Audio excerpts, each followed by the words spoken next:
European champions, and Game 2's Champ Select has begun. Now, the fascinating thing about Team Liquid is that they actually choose to ban away the Rise when they are on blue side. In the same way that G2 did in Game 1, they cannot afford to give it. They cannot afford to give it up because their priority is on getting Jarvan or maybe even Rek'Sai in the first rotation to guarantee that strong jungle matchup for Xmithie. Definitely where how it all has started. Taric is also going to be banned, mirrored again on the other side here, so no Sona Taric games will make their way into the finals yet. Interesting that Jace is still being banned from Team Liquid. It looks like that even though Impact actually played this a lot during the regular season of the LCS, they've just decided to completely move away from it and look to put priority elsewhere. With Sylas still up and available, this is something that TL could look to prioritize. And Team Liquid have been pretty vocal about realizing what they need to take from this tournament to add to their own style to really make a new Team Liquid. And they want to still rely on those team fighting and those groupings towards the mid game. However, they also talked about wanting strong matchups that will allow and enable some early action from Xmithie. Well, big champion select alert. Akali, Sylas, Jarvan, all available right now with the Jarvan ban. Rek'Sai becomes the only really premier jungler, but Akali and Sylas, of course, very important as well. And Team Liquid say, okay, Jensen, on the Akali you go. Can still go to Impact. Now, I want to cast your minds back to the first time these two teams met, gentlemen. Act the Lissandra? Is that what you're referring to? I believe that is what Cap said after he found a solo kill onto Jensen with the Sylas up against his Akali. And Caps has demonstrated both sides of the matchup and his proficiency in them, whereas Jensen, during the group stages, struggled on both sides of the matchup. Seeing the lock-in, I am proud of Jensen and Team Liquid to be able to have the confidence to take this again, but I am also a bit cautious. A wee bit cautious. Now, some of those adaptations you're talking about Caps displaying may have, been some of the learnings and takeaways for Team Liquid. The Conqueror rune change, the build change. We'll see if those become a factor as Varus has been locked in for G2 and taken away from Team Liquid. Now, I think the biggest debate Team Liquid's having right now is, do they go for Skarner or Rek'Sai, or do they just look in the bot lane? Because what we've seen is that if you go for Rek'Sai, then there's going to be an answer with the Skarner. But if you go for the Skarner, does G2 have something else that is prepared? So they decide to lock in their bot lane here, and this gives the freedom for G2 to lock in Rek'Sai, because then they can, of course, immediately ban the Skarner away. Yeah, Team Liquid opting to give up the possible Rek'Sai here in exchange for a strong bottom lane matchup. They know that bottom lane will be targeted. They will whittle down Doublelift's champion pool here. They need the Ashe to compete with the bottom side because that is what was exploited in the last game. Yes, there was a level 1, there was a flash blown, but that is where the game was made. And this Ashe complements nicely with the Akali because it can set up a lot of picks for the side of Team Liquid. This time in the mid game, they can look for G2, who often try to split up the map to try and catch them off guard and see if there are windows where they can find these kills and claw control over the game. Two other points that matter here, of course, you've got desync jungle picks, so G2 can keep banning away junglers on one side. Team Liquid, of course, can start pushing away supports from Mickey X. The other one is we talked about how tracking Jankos and stopping those early ganks would be important. Ashe can do that outside of the jungle role with Hawkshot, try to track the Rek'Sai, say, okay, she's top side, we're okay to play aggressive bottom side. Has to be a recall and a 20-minute walk till we're in danger down here, and it gives some extra room for TL to play around. Can confirm, Hawkshot, one of the most annoying abilities for junglers to deal with. And now we see G2 rounding out their final ban with the Lee Sin. So with junglers taken off the board, my expectations are that they'll actually look to try and grab their mid laner right now. Could be the Lissandra, could even be something... Oh, what am I talking about? Of course, let's go for that. The Sylas has already been locked in. They'll grab themselves a support. The Thresh, I think, is something that Mickey has played a decent amount during the regular season. Pyke is another option that he could go for, depending on how aggressively that they want to play. Well, I don't think he's the Pyke player on this team. Kennen is the most played top laner for Impact, and G2 sealed Game 5 with Pyke into Kennen. There is a decent chance we see that here in this matchup. Does Team Liquid blink and say, we don't want to play that? I am on the edge of my seat right now, Freak, seeing how the turn will actually come up in this Champion Select. What will Team Liquid answer with? They have to blind for Impact. Will it be the Kennen? Oh, that could bring up the Pyke solo lane. I thought it was so effective against the Kennen. Kennen unable to punish the Pyke in lane, even with the range advantage, because Pyke with the passive can back off, heal up, and Pyke always has an all-in threat due to the Bone Skewer as well as the mobility of the champion.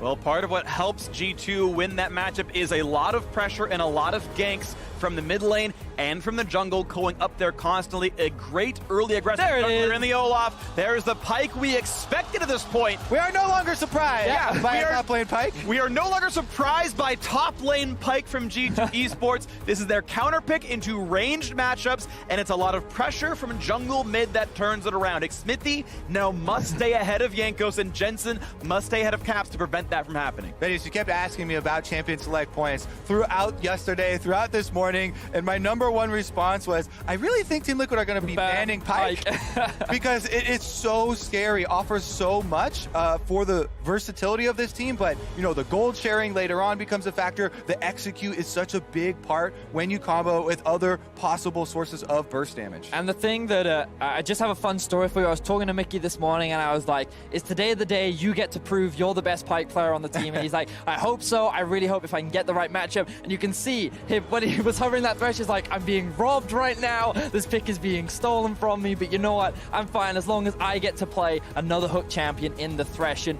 we spoke about pick potential on the side of Team Liquid. There is so much mobility and poke potential, pick potential rather, on the side of this G2 squad as well. So much skirmishing power with the draft that they've gone for. All right, pressure is on for game 2 of this best of 5 final.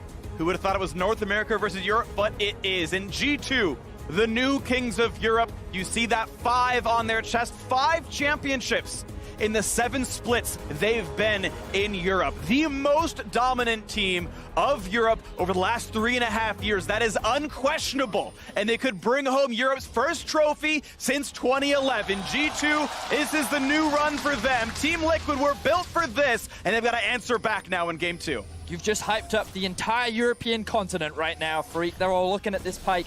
They saw game 1. They are feeling excited, and then looking forward to seeing what they can do up against Team Liquid, who have tried to adapt coming into game 2. I do think they should be hyped, Vedius, for this lineup. Adding Caps, Perks, the captain of the team, willing to change lanes, and they still find success. Let's take a look at the invade, though. Olaf always gives you priority with the axe spam. That, combined with Braum, is basically a win in a level 1 skirmish. So Team Liquid trying to take looks here, while on the top side of your map, you see 2 members of Team Liquid trying to cover that pixel brush and disperse a little bit. Team Liquid trying to match the early aggression that G2 demonstrated last game. But G2 actually showing a lot of respect, staying in darkness, trying to avoid all of the vision so that Jankos' starting point is unknown to Xmithie. Yeah, recognizing the fact, Braum and Olaf on the enemy team with multiple other, Ash Volley as well is incredibly powerful as far as level 1. They know they have no place contesting it, so they don't get themselves into a dangerous spot. Let's go over the junglers here. Olaf, people may not have seen him quite a while, probably should have, can easily clear for himself. AoE start here on the Raptor camp, as you can see with the talisman start, no problem.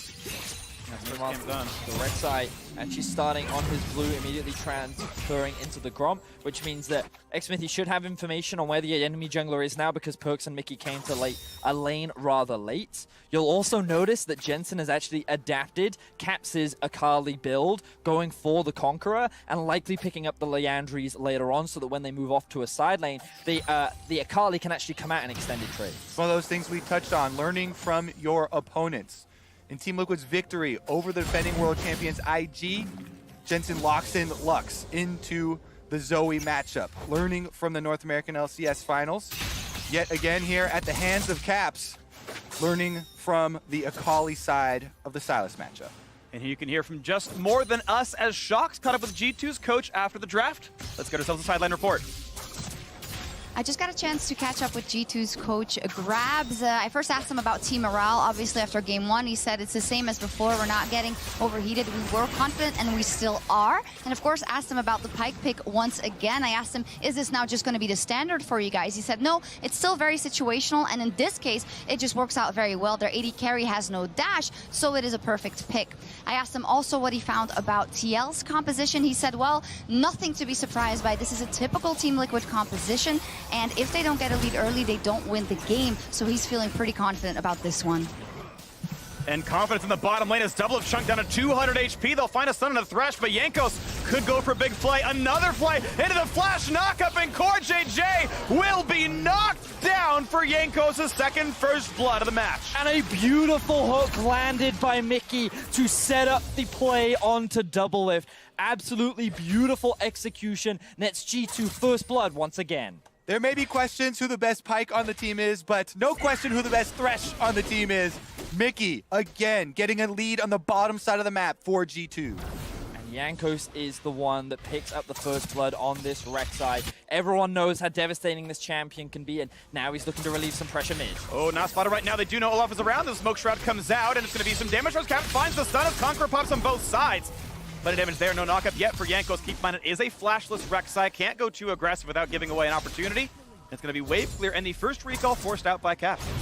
Like the appearance of Xwithy in the mid lane, but here we see keep your eyes on Mickey, and notice how he goes in between the minions just as it dies. Double of paths the wrong way. He gets hooked up underneath the tower. Now, while he doesn't take a tower shot, the damage is already done, which means that he's forced to flash early, and then CoreJJ has to give up his life so that his AD carry can survive. But that's 3 out of 4 summoner spells burnt. Which means that Jankos could look for a potential play once again bot lane. And now Jensen's got to be careful as well. Not going to hit just yet, but we know Caps can try to find something. Looks for the stun, not getting it yet. Now the rest of the squad is here. 3-on-3 as now Perkz is over the wall. This is a fight that G2 might win. Looking at Jankos, he's flashless, and Jensen is on the board. But now with CoreJJ, he will be shut down as well as G2 answer back. Yep, 1 kill for Jensen on the Akali, 1 kill for Silas on the for G2. And it is Caps that ends up picking that one up in the mid lane, but in that situation, TL knew, or expected rather, this play to come out. They had 3 people all moving towards this mid lane position, and they knew that the Rek'Sai had no flash, so he was the immediate target focus, and in the early game, he's very squishy, so they were able to come out on top. What they weren't expecting was the arrival of Perkz, and that extra member, that extra bit of damage, enabled G2 to turn it into a 1-4. All right, let's take another look at it. Jankos on the Rek'Sai, still staying underground, so he does get the pings to see that Xwithy and CoreJJ are arriving. Then CoreJJ makes the dash in to start the action here, and Team Liquid immediately turn on Jankos. They get the first kill, but on the same token, yes, the Rek'Sai doesn't have a flash because he went bottom side and killed the Braum, taking the Braum's flash as well, so CoreJJ also no way out of the fight, and mid laners both get kills. And notice how Mickey did not use his lantern to actually try and save Jankos. He made the decision in the moment to try and bring Perkz into the fight because he realized my jungler is already gone. Rather than try and save him, let's redeem this situation. So I'd much rather have more damage than try and save a lost ball. And that's going to be over the wall for Jankos. G2 knowing all about redemption. It's been good for them so far over time. Now a fight towards Perkz, and what a great lantern there. I do want to point out that Jensen has yet to back. He's still holding on to his teleport, landing as long as he can for a later, bigger power spike. There is finally the item coming through. That is a Cutlass in, and he has better items so far than Caps in his mid lane. And despite the extra kill for G2, because of the Kennen on the top side with Klepto, you can see that Team Liquid actually slightly more gold still. A lot of it is focused on that Kennen matchup, though.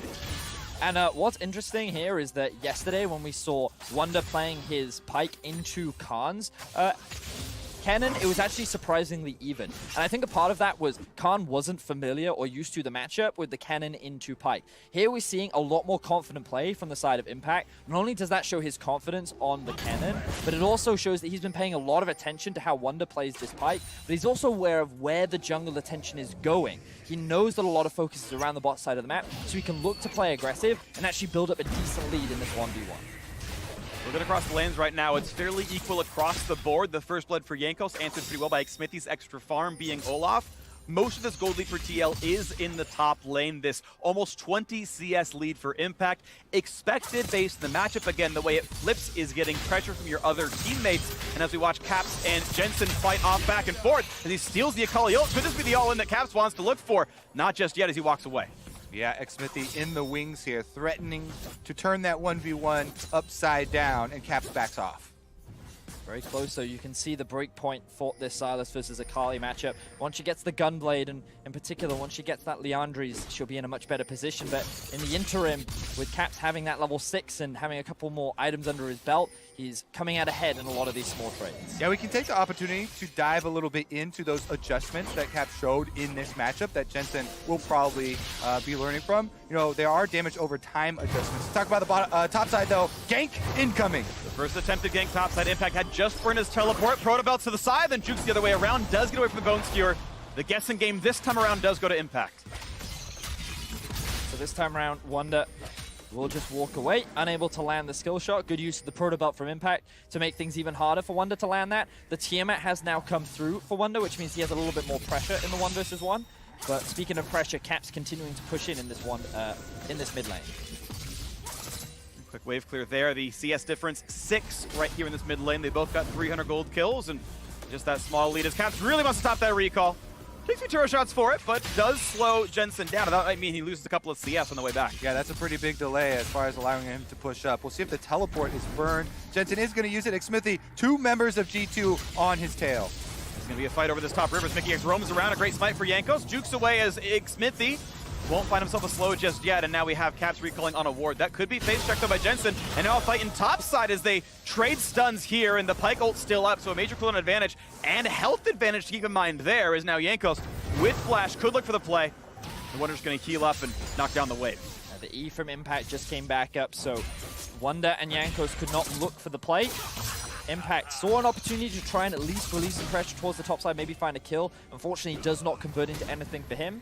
But in terms of how the early game is going, TL feel pretty confident. We did hear from Grabs that his expectations are that if TL don't get ahead in the early, then they'll fall off. And I think one of the big reasons for that is we already talked about how Sylas into the Akali is typically Sylas favored, and it usually only gets harder unless you kind of take this pivot in terms of itemization. But also, Pyke becomes so difficult to deal with in the late game because of how much mobility he has and how easy it is for him to find picks onto squishy targets like the Ashe. Yeah, the Ashe is going to have a lot of things to dodge here. Double F going to rely on the flash because there is a Varus ultimate, Mickey on the Thresh, a diving combination of the Pyke and the Rek'Sai will all be going for him. And speaking of Ashe, we have to keep our eyes on the bot lane because notice how Jensen and Caps have a difference in summoner spells right now. Jensen uses teleport to get back into lane. Caps is available, which means they can create a numbers advantage, which is why Jankos is posturing and they're looking to try and make a play. And Hawkshot missed Jankos and Wonder's roaming down with Mobies. They do not know this is a 4v2. Yep, bottom lane for Team Liquid has been pushed up the majority of this game. They're playing it cautiously now, seeing the movements. The Spidey senses were tingling for the duo of Team Liquid. They're going to back away. They weren't sure where Wonder was. They saw Caps posturing, which means that for now they will be safe. This should be a move from G2 to try and get something out of it, though. They don't have a teleport on Wonder, so he's going mid. He is in mid, looking for the pull-off on a Jensen. Get out of the Shroud. Plenty of damage coming out here. Here comes the rest of it. Not quite finding the kill. Jensen not in execute range. And they're also starting up the Dragon during this, so they are going to get a Mountain Dragon in exchange for Impact, as you can see on the mini-map on Kennen, getting a couple turret plates. This is still great for Team Liquid, though. Let's also Flash. Flash force now an ult out of CoreJJ. Ult's back away, and just barely stays alive, but that is 3 summoners lost on the Team Liquid side just for a couple of ults of G2. They are getting leads across the map, and now Wonder fighting with Smithy. Keep in mind, if Olaf gets too low, he can be executed, and Caps has an Akali ult on top. They are explosive here, these two. Yep, mid lane pressure here from G2. Since Jensen just went back to base, means that they get to chase Xmithy out of the river, and they have to abandon that minion wave. But the reason why I was saying that this is actually still pretty good for Team Liquid, outside of them losing all their summoners bot, was the fact that they got a lot of turret plates top, but now it could be terrible for Team Liquid. Just Ashe Arrow, they hit the stun on a perk, but here comes the knock up there towards CoreJJ. TP comes in as Caps joins in, they find the first. Nice stopwatch buys time, but the Dragro, it's gonna be easy to juggle around as Perks finds kill number 2, and G2 up 4-1. Now Jensen is here, but he is very much outnumbered. Dives in for a fight. Look at the crowd control, has to flash away. Now it's Impact on top, and it's Team Liquid looking for a comeback kill, but they cannot quite find it. Finally, Protoa gets one. Impact, he's gonna find number 2, and he saves the bottom lane. Impact barely scraping together some gold for Team Liquid after G2 get another plate off of the turret after the kills, topside as well. This time it is Wonder left split pushing. Let's take another look at this. As he said, they blew all of the summoners save for the heal on double up the bottom side, and the ultimate from CoreJJ was down as well, so they called for the 4-person dive from G2. With the stopwatch there from Mickey, able to drop the tower aggro, they pull off the initial kills, they take down the plate, and then with Jensen roaming down, they make the call for Impact to come in with Flash on Kennen. A lot of AoE damage done by Jensen. They do trade the 2 flashes there and get the last kill with this proto belt. Also, Yanko's coming in and trying to defend caps. Means that Impact will get the stun and get a second. This is what Papa Smithy would call tactical inting from Jensen. He dives in, and it looks like that he's going in for a 1v4. Why is he making this play? Well, he's doing it to bait G2 to overextend underneath the tower to allow Impact to find this beautiful setup with the cannon ultimate. And due to his great roam, they're able to turn it 2 for 2 and actually secure themselves the gold lead. And power spikes coming in. Gunblade now done for Jensen. A Rift Herald picked up with 20 seconds to summon it before the plates drop. That would be a nice 300 gold donation that he would love to get if it can happen. Right now, though, G2 pressuring top side as a lane swap around. MickeyX works up there alongside Devlet and Core JJ. Camp's going down. G2 completely taking over this top river. The fact that Team Liquid secure themselves the Rift Herald means that they're the ones set up for a siege. If they can land it onto a tower with the plates gone, it should be a pretty easy objective. But setting up for that will be the hard part, as you rightly said, Freak. It is G2 that seem to have main control, especially around the topside river. Certainly with the vision here. Zombie wards and control wards flooding the river for G2. And as you can see with this toggle, Team Liquid no longer have any early alert system for as to where the enemy transitions are going to come from. Look at the next big play. As Caps is the one to pressure in the mid lane pretty easily. Has nice mana regen thanks to his lost chapter. And off he goes around the map. Wonder roaming around quickly again, has Moby Boots, able to shove the wave in with his Tiamat, look for mid, then come back to bot lane before anything is lost. This turret is low. That is what TL had done in their 2-on-2, but there will not be any minions lost to the turret. I want to point out that Team Liquid's gold lead still is all on Impact. He basically has a over 2,000 gold advantage over his lane opponent.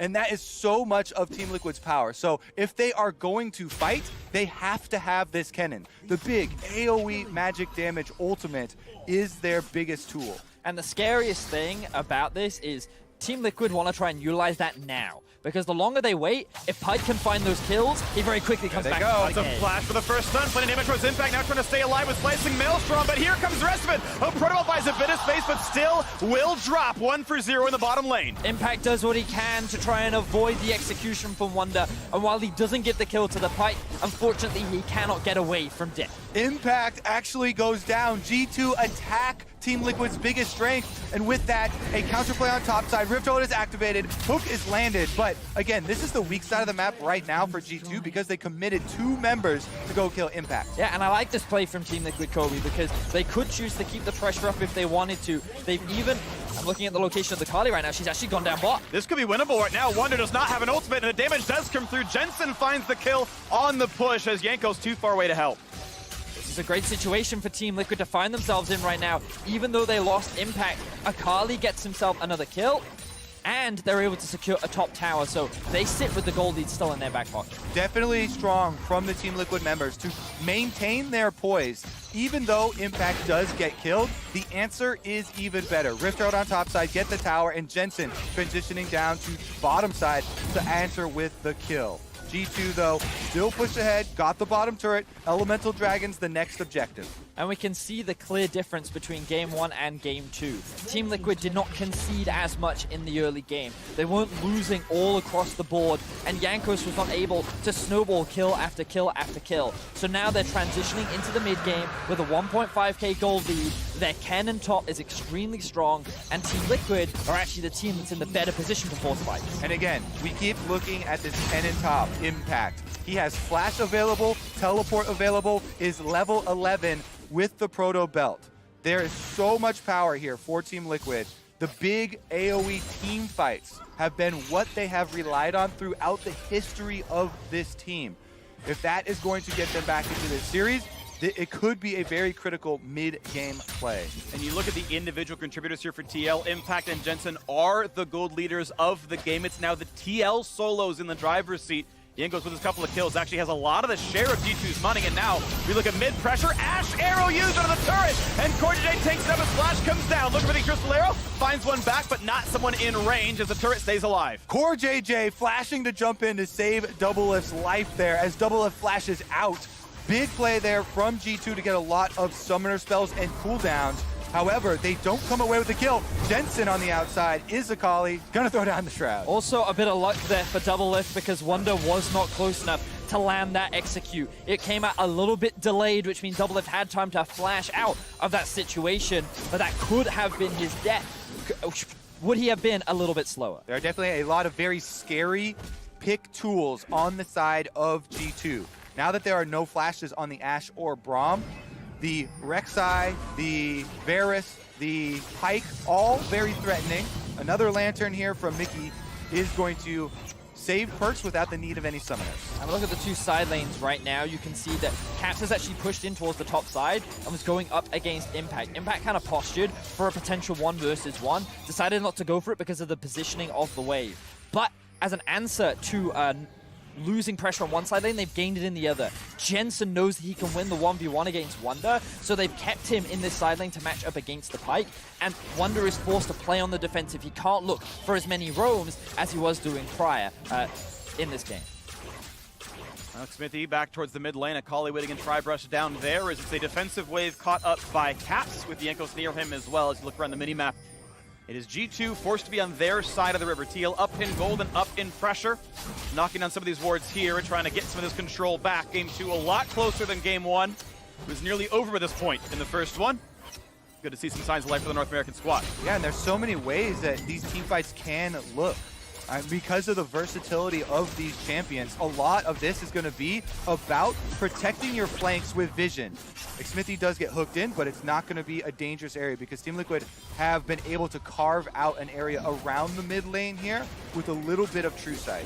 The thing I'm most scared of for Team Liquid is this Pike. If he finds himself 1 kill, remember that he shares that gold with the rest of his team. So not only does he come back into the game, but his allies only continue to get stronger. There's Siege right now. Demolish is on plenty of damage, finding a stun onto the support. But again, the ult comes across, stopping TL, pushing them back. Now where they're being engaged, he's exhausted. He's taking a lot of damage. Impact's going to try for the play. He's already burned the flash, but he can't get into the opposing lineup and will not find a single stun. A clean disengage for G2. They actually tried to set up that dive onto Team Liquid. Incredibly dangerous thing to do, especially against the cannon, but Mickey coming out clutch once again. Wonder looking for an execute, but again, not quite reaching the threshold to find that kill onto Team Liquid. Yeah, G2 poking around, getting some harassment down. They do burn the flash off of Kennen, which is huge. But again, no kills being given over yet. That fight was 3 ults for 3, but Cap's cooldown is much shorter than the rest. And Impact also burned a flash. That was a cooldown lead to G2 as we look in the aftermath of that fight. Turret stays alive, and they both go back to clearing their camps here. Waiting as stopwatches come in, and the beginning of Azonia's hourglass here for Impact.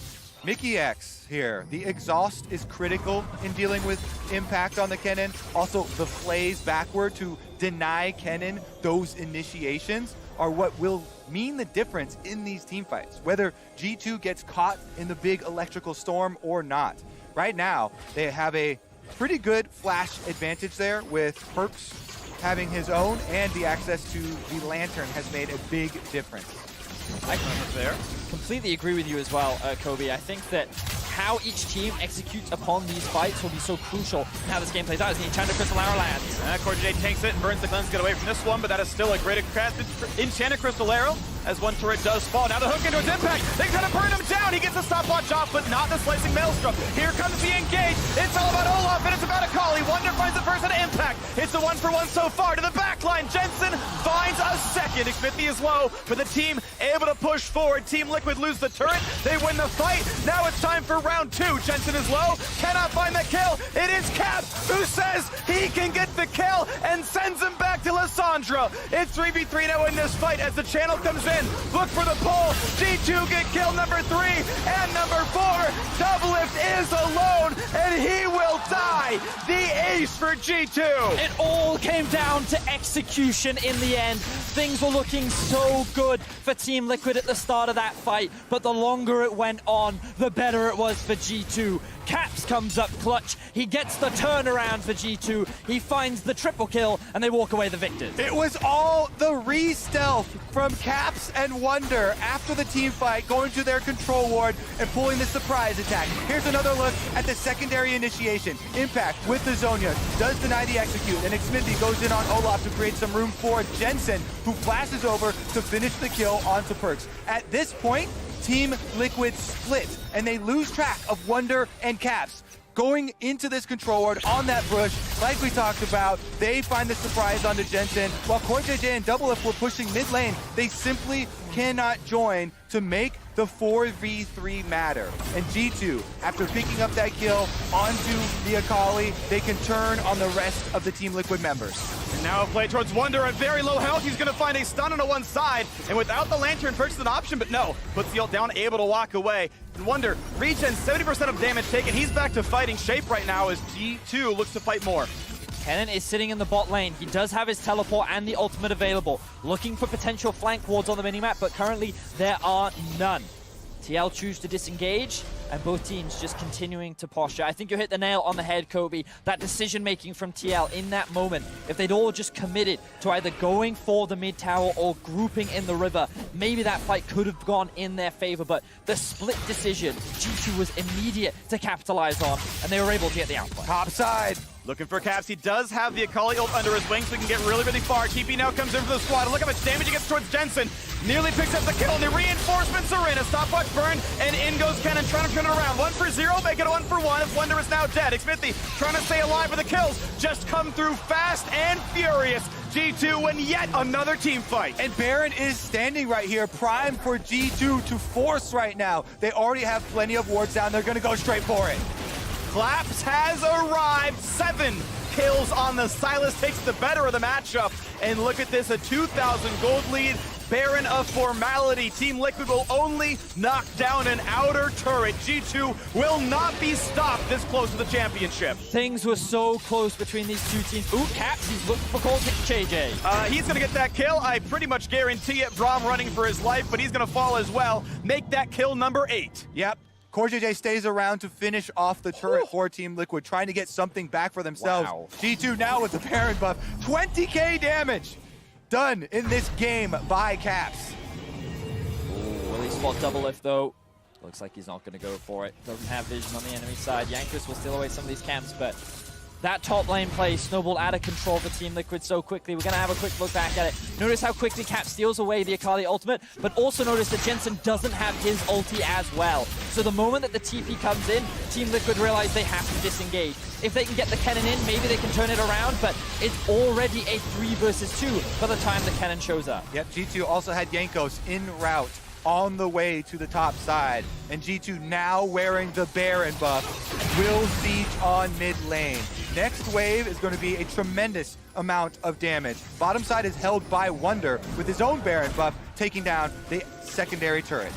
And an AP Braum ult is pretty decent damage. Doublelift dropped about 2/3, regenning up now. This mid turret going to be taking a lot of damage now as well. And Team Liquid unable to defend that one. As now the arrow comes in, barely dodged away by Jensen. That could have been a kill picked up as the Shroud was already down. Team Liquid maybe look to re-engage. Rek'Sai is in the bottom lane, but they're going to find a hook from Wonder as well. And TL cannot find any such engage. So G2 just playing on 2 lanes right now. They've secured both the tier 2s in bot and mid. And a lot of ultimates are still available on both sides. TL, they don't want to take the gamble right now. They're just trying to wave kid, just trying to buy time and wait for that small mistake to come out from G2 that they can then try to capitalize on. Predator burn for Xmithy doesn't do much of anything as the mid lane clear is now the objective for Team Liquid, trying to weather this 90 seconds of Baron buff remaining. Still 3 waves to go on each of these lanes, though, and G2 could absolutely, if they play their cards right, knock down an inhibitor turret. Gold lead 5,500. They've got more to do. Look at how quickly Wonder moves between the 2 lanes, going from bot to mid, utilizing the camouflage from his W and the mobility boots. Helps change the numbers so that G2 always have the threat for 5-man in the event that TL tried to fight. Another attempt right now is pretty good damage comes out of Caps, but able to walk away, not getting caught just yet, waiting for what could be an engage out of TL. This turret chunk lower and lower. 2 more cannon shots will knock it down. And right now looking at the bottom side, a nice stun, and Wonder kites away. Now is this the attempt for impact? They find a slow. They find almost the stun, and Yanko's gonna burn the stopwatch. This could be the team fight. In they go as he's still slicing Maelstrom! And it is just that, slicing up Team Liquid. And suddenly it's 1 versus the world, and he cannot stop it. A clean ace, and even as fast as the last one. G2 looking at a sub 30-minute win, and they are a single game away from Europe's first ever MSI trophy. G2, the kings of Europe, about to be the kings of the world. The early game was so much closer in this second game. Team Liquid were in a very good position.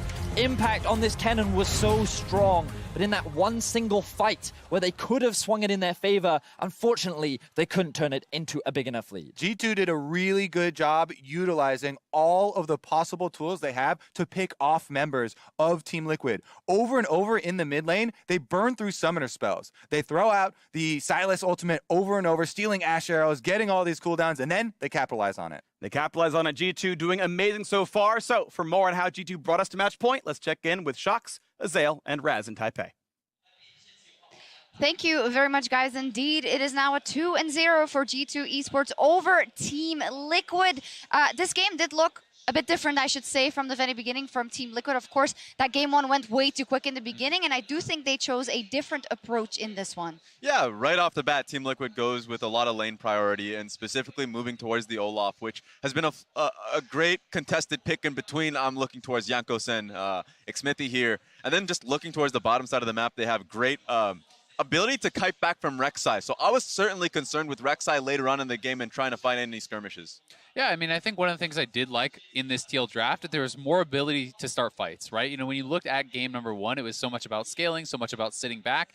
In this game, they had the ability to start fights with the Ash Arrow. There's more ability to be proactive for Jensen. Impact can start fights with these flanks on Kennen. And at the end of the day, I think they had the tools. G2 was just better at the critical moments. Yeah, I think that showed as the game went on. However, what I do find positive about Team Liquid is in the early parts of the game, they kind of rolled over and died in game one. This time around, I feel like they did want to put more emphasis in starting to turn around the fights and not just go quietly into the night, which is a positive. But as you said, unfortunately, G2 just had so many good counters. And I have to give so much credit, I think, honestly, to Mickey X, forcing out the flash and the summoners from the bottom lane prior to this play, then starts off the dive with a hook on double lift, making it very easy. But this counterpunch was critical for TL staying in the game. A wonderful turn, and for Impact to come through the lane here, had no idea he was coming through. They saw Jensen coming in very quickly, so they thought they can burn him out quickly.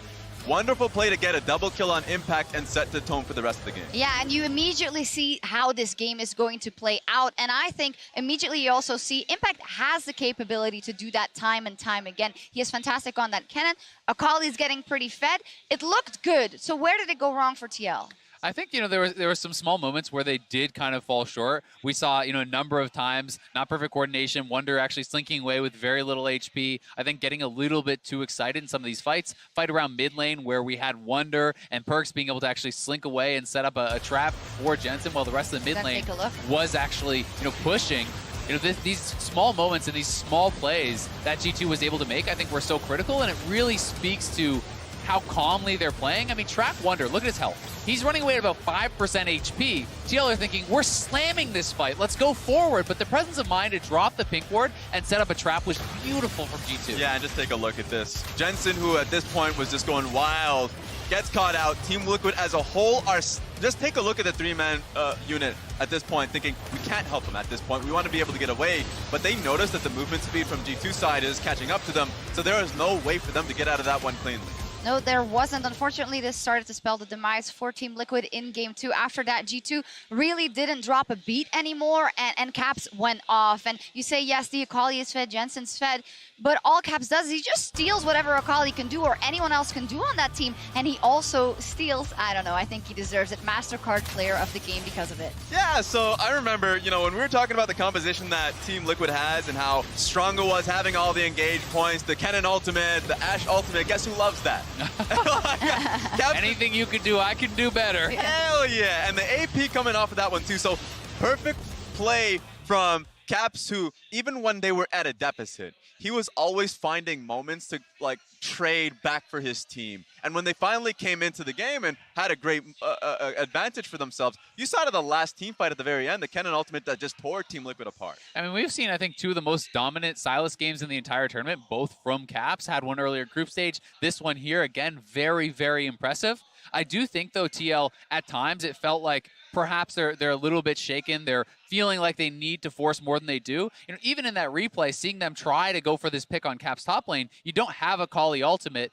Olaf and the Akali there are not going to have enough damage to actually burst down that Sylas before G2 comes through. And G2 is always going to punish you for those mistakes because they are so quick to move around the map and group up as a team. And the reality here is this was a game where Team Liquid had a good draft. Yep. Like their draft was perfect. They had a good lead. And They were G2 even, yeah. once again in this tournament has come back where the lead was out of their reach. It seemed like it was very close for Team Liquid to just move towards Baron. And at this point, G2 are just outclassing them. Not only is Mickey X just dominating just like support to support, and a lot of the plays he's making come doing his lanterns have just been really clutch in a lot of these moments. But Caps has just been the most consistent force in the tournament. And his Sylas, if we're just talking about best Sylas right now in the world, him and Faker immediately come to mind. And Do they pull this back? At the end of the day, yeah, I mean, I think it's still possible, but you're playing to be best team in the world. You don't get to make these mistakes at this level and expect to win. And so far, G2 has shown us better games, and rightfully so. They're at match point. They are at match point indeed. G2 having a fantastic time on the Rift so far, and so are the fans here in the arena. Of course, throughout MSI 2019, MasterCard has been highlighting the best fans in esports, and today is no exception. Holly and Jonathan, they're getting married next year, and they decided to come to Taipei for a pre-wedding celebration. As MasterCard fans of the day, they also received Star Guardian mini figurines as well as Teemo hats. They also got a shot to hoist the MSI trophy. They got a fantastic backstage tour, as you can see there. Team Liquid fans, unfortunately, that might not be an early marriage present for them, but we'll see. We'll be right back. We'll take a quick break, and then we'll see if G2 closes it out or if TL can bring us back in this series.